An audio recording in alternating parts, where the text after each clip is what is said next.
bertemu filsuf di multiverse. Spekulasi tentang adanya dunia lain yang saling terpisah sudah ada sejak zaman filsuf prasokratik. Anaximandros menawarkan model alam semesta daur ulang, di mana ada lebih dari satu kosmos. Dalam kosmologinya, akan selalu terdapat kosmos baru yang menggantikan kosmos yang telah menua. Contohnya, menurut Gale, model ini disebut sebagai multijaga temporal atau temporally multiple universes. Selain Anaximandros, terdapat pula para atomis seperti Leukippos, Demokritos, dan Epikuros yang menyatakan bahwa sangat mungkin terdapat kosmos dengan jumlah ananta atau aperoi kosmoi karena jumlah atom di semesta yang juga bersifat ananta. Akan tetapi, segala imajinasi dan spekulasi itu terhenti ketika Aristoteles telah memaku bahwa bumi sebagai pusat gerak semesta. Dalam De Caelo, sebagaimana diuraikan Stephen Dick, Aristoteles berargumen bahwa seandainya ada lebih dari satu dunia, dalam hal ini lebih dari satu bumi, gerak semesta akan kacau karena ada lebih dari satu pusat. Bumi dapat bergerak naik turun ke pusat-pusat lain, supaya semuanya tetap teratur. Tidak mungkin ada dunia, kosmos atau bumi lain. Langit sebagai tahta benda-benda angkasa ilahiyah, tidak boleh dan tidak mungkin berubah. Ananta adalah paradoks tak terbatas. Silahkan rujuk buku berjudul Mitos Gerak Kembali yang Abadi dan Sejarahnya, The Myth of Eternal Return of Cosmos and History. Dr. Strange dan Filsafat Kematian.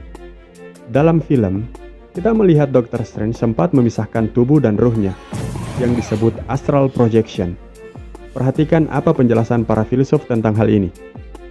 Plato, seorang filsuf Yunani yang mengatakan bahwa manusia terdiri dari raga dan ruh. Raga bersifat kotor, sedangkan ruh bersifat suci. Dan pendudukan raga sebagai syarat keselamatan ruh dan membuka harapan akan kekekalan. Jika seseorang mati, maka ruhnya atau basis kehidupan yang ada di dalam raganya akan berpindah ke organisme lain.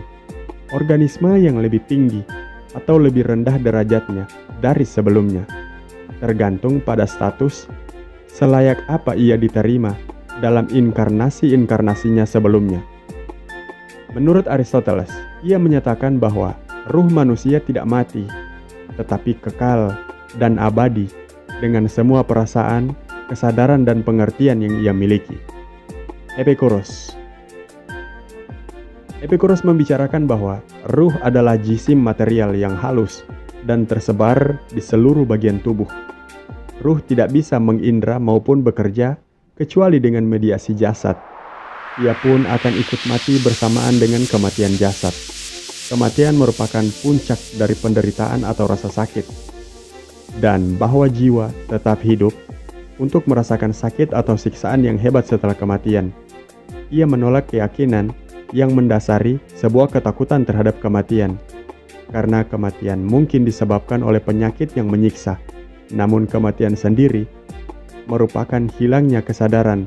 Dan hilangnya kesadaran, maka hilang pula rasa sakit yang dialami sebelum kematian yang tidak berbeda dengan tidur. Jadi tidak perlu kita takutkan. Stephen Strange yang narsis. Narsisme yang ada pada diri seorang Strange jelas berasal dari motivasi dan ukuran bahwa ia telah mencapai kecemerlangan karir. Ia sangat mencintai dan membanggakan dirinya secara berlebihan. Ia hanya peduli terhadap citra dirinya di mata orang lain. Narsisme ini kami ibaratkan seperti anak panah yang ujungnya tajam. Artinya, narsisme akan berujung pada kesombongan. Christine Palmer, seorang yang memiliki kedekatan khusus dengan Strange, telah memperingatkan Strange untuk sedikit menahan diri. Ada nasihat dalam novel Thus Spoke Zarathustra, karya Nietzsche.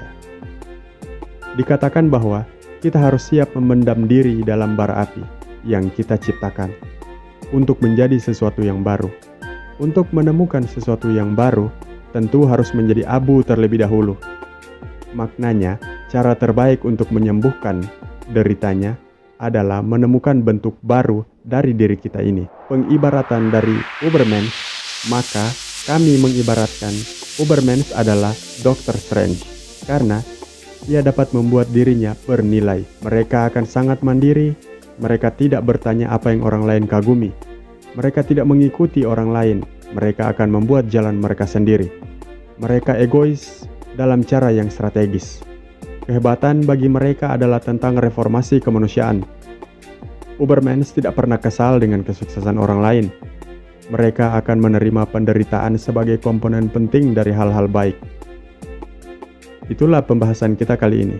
Semua yang kita sampaikan lewat pembahasan kita kali ini harap dipahami sebagai telaah sebuah ilmu yang bisa kita diskusikan tanpa harus merasa siapa yang benar dan siapa yang salah. Silakan beri tanggapan. Sampai jumpa di pembahasan berikutnya. Saya mahasiswa X, pamit.